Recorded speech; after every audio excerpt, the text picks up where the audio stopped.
They had thought about success, had planned for success, had worked toward success with the specific focus of two professionals who understood their domain. Dieter Bohlen had built compositions designed to work, melodically strong, rhythmically infectious, emotionally resonant, produced with precision, arranged with care, everything in the architecture of the music built to travel through radios and reach people and make them feel something. That was the design, that was the intention. The intention was connect, reach, matter, be played, be heard, be remembered. The plan was German success, was chart performance in Germany and the German-speaking world, was the specific commercial territory of their language and culture, was radio in Hamburg and Munich and Vienna and Zurich, was charts in the markets they understood. Was the success they could see and measure and plan for. They had achieved it, quickly. The success had arrived faster than professional caution would have predicted. The first single had worked, the second had worked better, the charts had responded, radio had played it. The machine of German language pop success had turned and moved in their direction. That was the plan, that was working. They were in the plan, living the plan, executing the plan. And then something happened that wasn't in the plan. Something arrived that the plan hadn't anticipated. The music traveled, not just through German radio, not just through the German-speaking world, through something else, through whatever mechanism music travels when it decides to go somewhere nobody sent it, when it crosses borders under its own momentum, when it finds people in places where the creators never intended it to go, never thought to go. The music went, without them, before them, and arrived, in places they hadn't visited, in ears that didn't know them, in lives that had nothing to do with Hamburg studios or German charts or any of the specific professional context in which modern talking had been created. The music went and arrived and connected, and they didn't know it yet, were still living inside the plan. Still measuring German success, still thinking of themselves as a German act in a German commercial context. They didn't know yet, not until the moment this story is about, the moment in 1985 when they found out, not through a press report, not through a chart number, through a human being, a stranger in a foreign country singing their words back at them in accented German. Standing in a corridor or a lobby or an airport somewhere outside Germany, recognizing them, knowing the music, carrying it, having received it in whatever private way music arrives in a person's life and made it their own. That moment, the moment the plan became something larger than the plan. The trip had been scheduled for professional reasons, not a concert, not a tour, an industry meeting, a label meeting in a different country. The specific bureaucracy of international music business, both men traveling together, which happened occasionally, the professional logistics of shared representation sometimes requiring joint presence. They had arrived, were navigating, a hotel, a lobby, a corridor, the specific transitional spaces of professional travel, neither thinking about the music right now, thinking about the meeting, about the schedule, about the professional agenda, the music in the background, always in the background when not actively being made. The work they'd done existing somewhere out there, in the world, in radios and record shops and living rooms, being what it had been made to be. They were aware of this abstractly, the way you're aware of things you've created and sent into the world without being present for every moment of their existence. Abstract awareness, not specific. Not immediate, not standing in front of them in a hotel corridor, and then standing in front of them in a hotel corridor. A person, young, non-German, the specific quality of someone from somewhere else identifiable immediately in appearance and manner and the particular way they occupied space. Not German, not from the German-speaking world. From here, wherever here was, this country, this city, this corridor, this person's life, the person recognized them. The recognition arriving on their face the way recognitions do, the slight startled quality of seeing something real that you'd only known as recorded, as mediated, as coming through speakers, as not in person, and now in person. Dieter Bohlen, Thomas Anders, here. The person said their names, not in German, in whatever language this country spoke. Translated, approximate, but correct, said their names the way someone says the name of a thing they know, that they're certain of. Dieter, Thomas, modern talking, 3 words, correct, said in this corridor, by this person, in this foreign country. Dieter and Thomas both stopped, simultaneously, without coordinating, the natural stop of two people who have encountered something unexpected, who need a moment to process what they're experiencing. The person continued, switched to German, accented, imperfect, clearly learned in a different linguistic context, but German, their German, the words of their songs, lines from lyrics, sung rather than spoken, quietly, not a performance, just here are the words I know of yours, here is what I carry, here is what your music became in my life.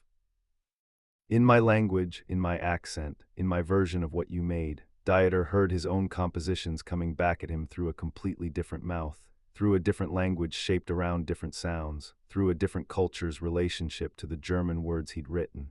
The words his, the mouth not his, the culture not his. Connection undeniable, Thomas heard his own vocal phrasing echoed through a completely different voice, through a person who had learned those phrases not from having them taught but from having listened, from having carried the recording home and played it until the words lived in a different body. His words, his melody, not his voice, someone else's voice, someone who had received it and made it theirs. Both men stood in the corridor. The person finished, looked at them. Expecting something, uncertain what, just acknowledging the moment, the recognition, the connection, Dieter and Thomas exchanged a brief glance. The glance between two people who have just received the same information simultaneously, who are processing it at the same speed, who understand without saying it, this is different from what we thought it was.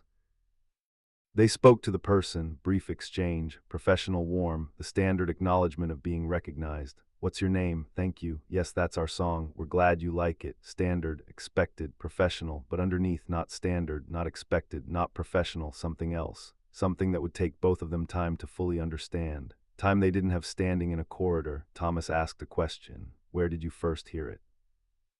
The person answered, on the radio, here, in this city, not German radio, not imported German radio, local radio, this city's radio, playing modern talking in a language that wasn't German, for an audience that wasn't German, because someone at a radio station in this city had heard it and played it, because it had crossed, had been received, had been deemed worth broadcasting to this city's listeners, who had listened, one of whom was standing here, having received it, having kept it, having learned the words in an accent that proved the learning hadn't been passive, had been active, had been choosing. Dieter absorbed this, the radio in this city, the specific geography of that, his composition playing somewhere he'd never been, for people he'd never imagined as the audience.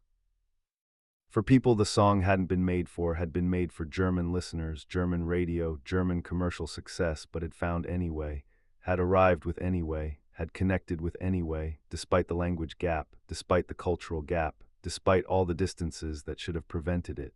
Thomas absorbed it differently, the person's voice singing his phrasing. The specific quality of someone who had learned his vocal approach through repeated listening, not through being taught, through love of the thing, through returning to it until it lived in you. The anonymous private love of a person who plays a recording alone in their room and learns it because they want to, not because they're supposed to, because it matters to them. His voice had done that. His performance had produced that response in a person he'd never meet again. In a city he was visiting for an industry meeting, in a life entirely separate from the context in which the music had been made. The brief exchange ended. The person went on their way. Both men stood for a moment, in the corridor, with what had just happened. Then they continued toward the meeting. Neither said anything specific about it, not to each other, not. Then the professional schedule present, the meeting imminent, the agenda demanding, but both carrying it, both carrying what the corridor had contained. The meeting happened, professional, standard, both men present, both functional, both performing the professional work that had brought them to this country. The conversation about distribution agreements and market expansion and the specific business of international music, and beneath all of it, the corridor, the person. The accented German, the radio in this city, the quiet, persistent knowledge that something had shifted, that the plan had become something larger than the plan. After the meeting, both men in the hotel restaurant, the meal that followed a long professional day, also standard, also routine, the menu in a language neither of them spoke fluently. The specific mild comedy of ordering food in unfamiliar territory, small talk with the manager about the meeting results, the logistics of tomorrow's return, all ordinary, all professional, but different now, the corridor present in the space between the professional topics, neither forcing the subject, both waiting for it to arrive naturally. It arrived during a pause between courses, the professional conversation briefly suspended. Thomas finally said it, not dramatically. Just said it, the person in the corridor. Yes, Dieter said, simple acknowledgement, both having been thinking about it since it happened. The meeting had not erased it. The professional agenda had not replaced it. It had been there the whole time, underneath, waiting. The radio in this city, Thomas said. Yes, we didn't know. No, we didn't plan for this. No, the shortest conversation about something significant, both their styles, not elaborating, not discussing at length, not extracting every implication, just acknowledging the shared recognition, the thing that had happened named between them, both understanding what the other understood. The way they always operated when they operated at all, through the minimum necessary. They finished the meal, went to their respective rooms.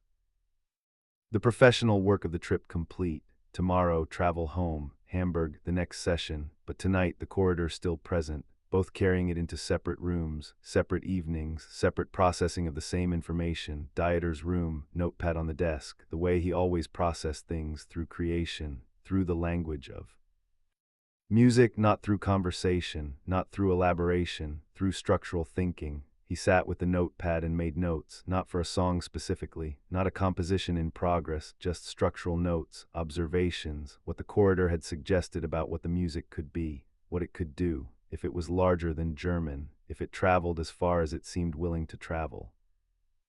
If the architecture of songs could be built not for one market, but for the quality of human feeling that existed everywhere equally. The feeling of wanting someone, of longing, of the specific ache of distance, those feelings universal, not German, not language-specific, the melody carrying them across the gap, the composition doing work that words alone couldn't do in a foreign language. He made notes, thinking about the next song. About what would make it travel, about what had made this one travel, about the specific construction of something that could belong to a person in a city you'd never visited, in a life you'd never imagined as the intended recipient. He wrote, didn't tell Thomas he was writing, just worked, processed, made something from what the corridor had given him. Thomas's room, different kind of processing, no notepad, no composition, sitting at the window. The foreign city visible outside, the lights of a place he would likely never return to, but that contained, somewhere in it, a person who had learned his vocal phrasing, who was walking around this city right now having no idea that the person whose voice they'd learned was in a hotel room looking at the same skyline. The strange, invisible connection, the anonymous private love of music, the way a recording traveled from a studio in Hamburg into a person's life and was received and held and made part of who they were. His performance had done that, had arrived somewhere he'd never intended to send it, had been received by someone he'd never intended to reach, had been worth learning, worth carrying, worth singing back in a corridor to the person who had originally sung it. That loop, extraordinary. That completion, something he hadn't imagined was possible when he'd stood in front of a microphone in Hamburg singing what Dieter had built. He hadn't imagined the corridor, hadn't imagined this city, hadn't imagined this person, but they existed. The corridor had proven they existed, and if they existed here, they existed elsewhere, in other cities, other corridors, other lives where modern talking's music had arrived and been received and kept. The scale of what the corridor implied, present in the window of a foreign hotel room in 1985, not yet proven, not yet charted, not yet measured in the numbers that would eventually demonstrate it, but present, implied, real in the one person who had stood in the corridor and sung. Thomas sat with that for a long time, then slept. Tomorrow, Hamburg, the next session, the next composition, the next performance. The work continuing, as it always did, the corridor not erased, carried into everything that followed. The morning brought professional obligations, the return trip, the schedule, Hamburg, the next session, the next song, the work continuing, as it always did, the corridor not discussed again directly, but present, both carrying it into the sessions, into the compositions, into the performances, into the next 5 years of modern talking becoming exactly what the corridor had suggested was possible. The global phenomenon, the music in dozens of countries, the songs in dozens of languages, the phenomenon that nobody had quite predicted from the Hamburg studio in 1984, predicted, and yet hinted at by one person, in one corridor, in one city outside Germany, in 1985.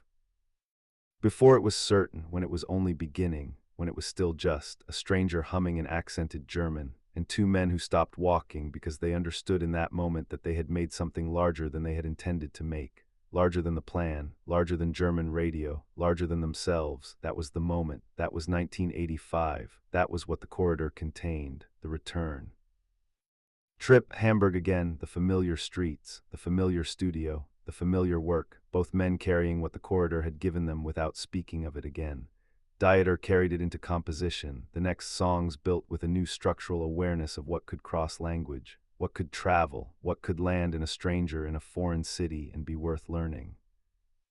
Thomas carried it into performance, the new understanding that his voice lived secret, invisible lives in rooms and cities he would never see, that strangers held it, that it mattered somewhere beyond the context of its creation. Together they built what the corridor had suggested was possible. Separately they understood it in ways neither shared with the other, which was also exactly how modern talking worked. The corridor, 1985, before the global phenomenon, before the dozens of countries, before the numbers that would eventually prove what the corridor had implied. One person, one corridor, one foreign city, the first proof that the music had gone somewhere it hadn't been sent, that it had arrived somewhere it hadn't been aimed, that something in what they'd built together could cross every distance that should have stopped it. That was 1985. That was the corridor. That was the moment the plan became something larger than the plan. The music already traveling, already arriving, they were the last to know, and knowing continued building. Everything that followed contained in one stranger's accented German in a hotel corridor, proof before proof was needed. The music had already escaped, had already become what it was always going to become. They just hadn't known yet until that moment, until they did.